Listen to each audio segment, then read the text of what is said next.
भारत में good Friday किस तरह मनाया जाता है। आज पूरे दुनिया में गुड फ्राइडे मनाया जा रहा है। एक प्यारा सा चेहरा ईसा मसीह का हमारे आंखों के सामने रहता है। बहुत देर से मेरी ज़िंदगी में आया ईसा मसीह, तब मैं 20-22 साल का हो चुका था, क्योंकि बचपन गुजरा है मेरा सनातनियों और हिंदुओं के बीच में। फिर 10 साल तक आते आते मुसलमानों से परिचय हुआ। जब मोहल्ला में 2 परिवार था मेरा जो मुसलमान था, तब मैं 8-10 साल का था। लेकिन मुझे ये नहीं मालूम था कि उनका मानना कुछ और है, उनका मार्ग कोई और है, सनातनियों का मार्ग कुछ और है। ये मुझे बचपन में नहीं पता था। हाँ, वो नमाज़ पढ़ते थे, हम लोग नहीं पढ़ते थे, पर वो मुझे ये नहीं पता था कि वो अलग धर्म को मानने वाले हैं।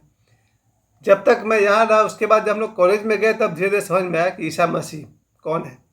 और सबसे ज़्यादा ईसा मसीह को समझने को मौका मिला जब हम मुंबई चले गए, और वहाँ जाकर मैंने देखा कि हर 2-4 किलोमीटर पर अक्सर चर्च मिल जाता था। मुंबई में बड़े बड़े चर्च मैंने देखे, उसमें गया, बहुत बार गया।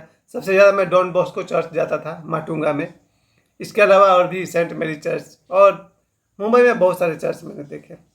ईसा मसीह मेरे जीवन में बहुत बाद में आया। जैसे मीरा भगवान कृष्ण को अपना पति रूप में मानती थी, वैसे ही मैं निजी तौर पर ईसा मसीह को अपने बड़े भाई के रूप में देखता हूँ। सबकी अपनी अपनी धारणा है, अपना अपना अधिकार है। कोई कृष्ण को ही अपने पुत्र के रूप में देखता है, कोई हनुमान जी को अपने पिता के रूप में देखता है। तो मैंने हमेशा ईसा मसीह को अपने बड़े भाई के रूप में देखा।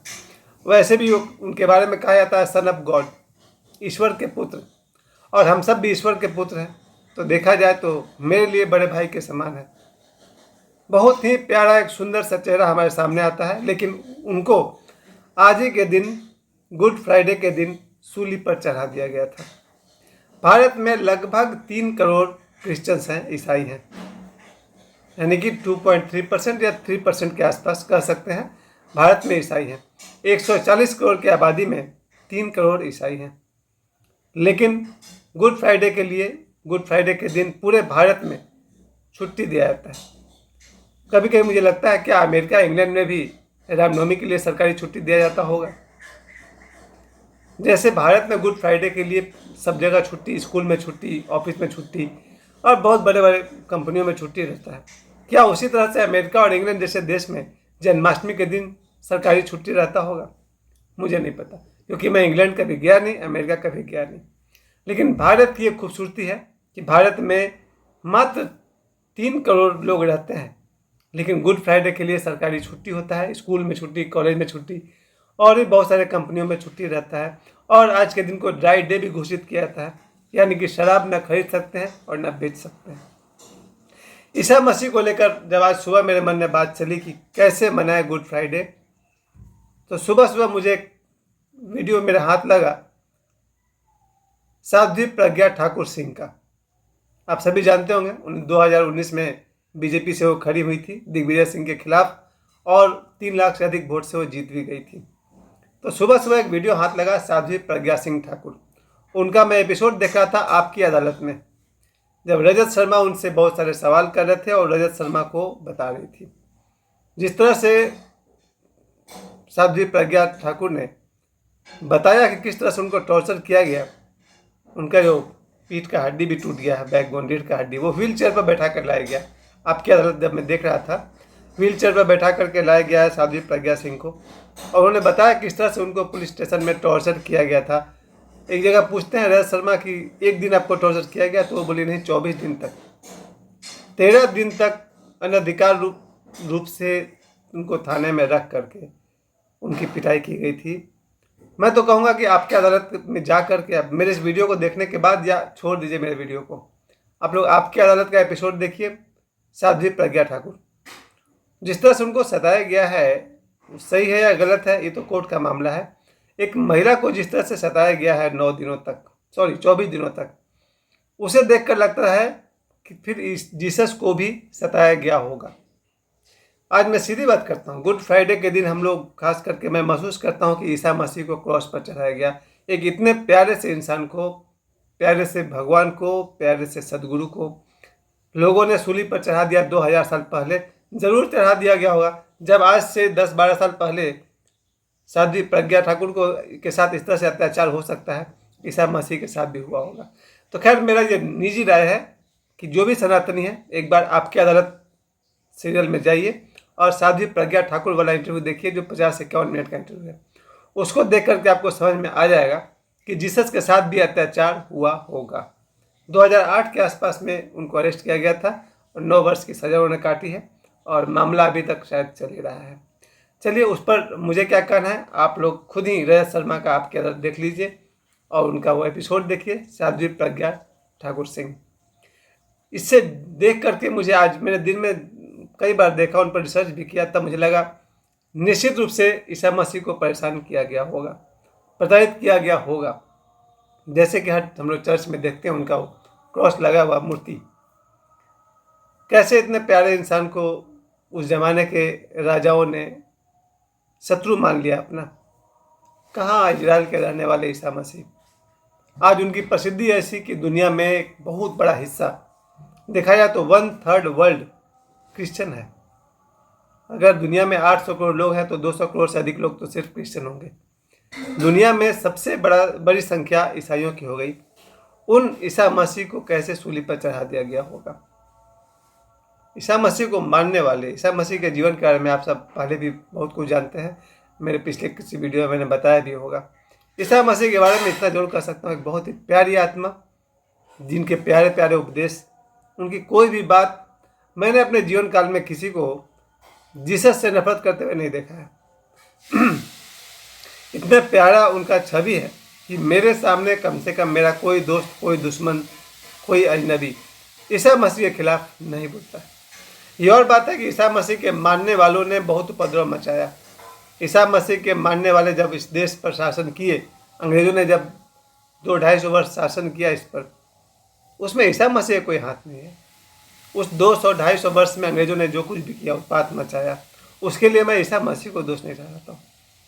और इसके अलावा मिशनरी वाले आए, भारत के भोले भाई लोग, अंग्रेज तो देश छोड़कर चले गए, और उनकी एक बहुत बड़ी इच्छा थी कि दुनिया में अधिक से अधिक अगर क्रिश्चियन हो जाए तो उनकी पार्टी मजबूत हो जाएगी।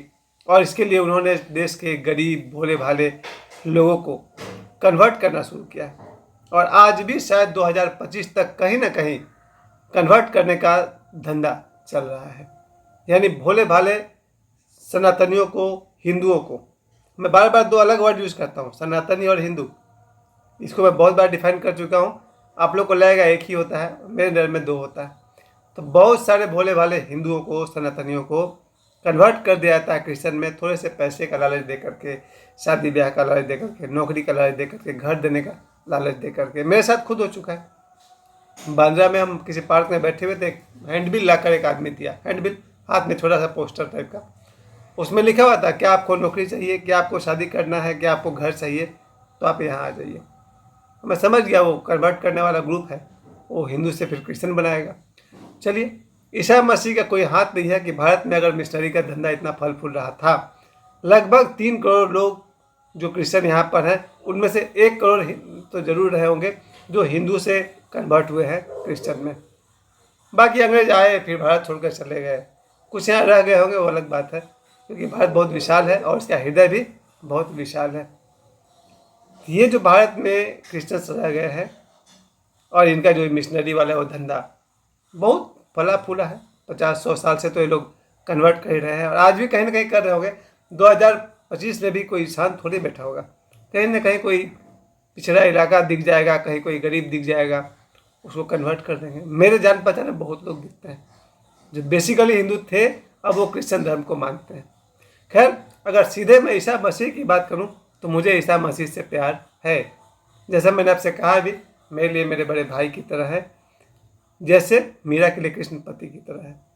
ये मेरा अपना भावना है। मुझे इतना तो अधिकार होना ही चाहिए कि मैं किन्हें किस रूप में, देवराहा बाबा को दादा के रूप में हम देखते हैं, हनुमान जी को पिता स्वरूप मानते हैं हम लोग, भगवान राम के लिए कोई शब्द ही नहीं मेरे पास, भगवान कृष्ण के लिए मेरे पास कोई उपमा नहीं, गौतम बुद्ध को अपना हम पिता के समान समझते हैं। उसी तरह से ईसा मसीह को मैं अपने बड़े भाई के रूप में देखता हूँ।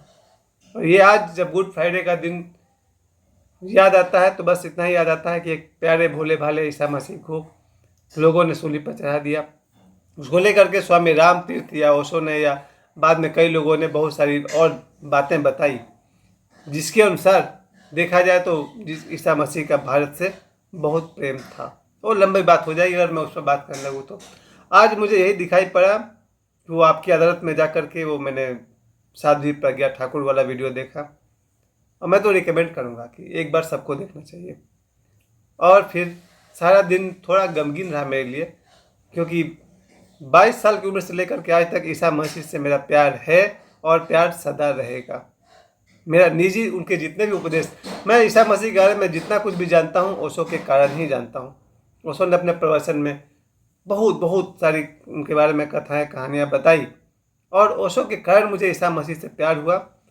और फिर निजी तौर पर गुड फ्राइडे के दिन, जिसका नाम ही गुड फ्राइडे रखा गया, गुड इसलिए रखा गया क्योंकि कहा जाता है कि लोगों के दुख दर्द के बदले उन्होंने अपने आप को सूली पर चढ़ा लिया। चलिए जो भी है, गुड फ्राइडे के दिन मैं अपने तरफ से अपनी नम आँखों से उदासी सहित ईसा मसीह को बहुत बहुत प्रणाम करता हूँ। और महाअवतार बाबा जी से उनकी संगति है। कहा जाता है, ओशो कहते हैं कि गुप्त रूप से ईसा मसीह आज भी साधकों की सहायता करते हैं। ओशो कहते हैं कि ईसा मसीह की कोई धारा गुप्त रूप से चल रही है। इसका मतलब हुआ, जब भी कोई व्यक्ति ध्यान साधना कर रहा होगा, उसे यदि सहायता की आवश्यकता है तो ईसा मसीह सहायता करते हैं। ये बात मैं फिर रिपीट कर दूं, गुड फ्राइडे के दिन अगर कोई व्यक्ति ध्यान साधना करता है और ध्यान साधना के दौरान उसको कोई किसी तरह की सहायता की जरूरत हो, तो ईसा मसीह प्रकट होते हैं। धन्यवाद, प्रणाम।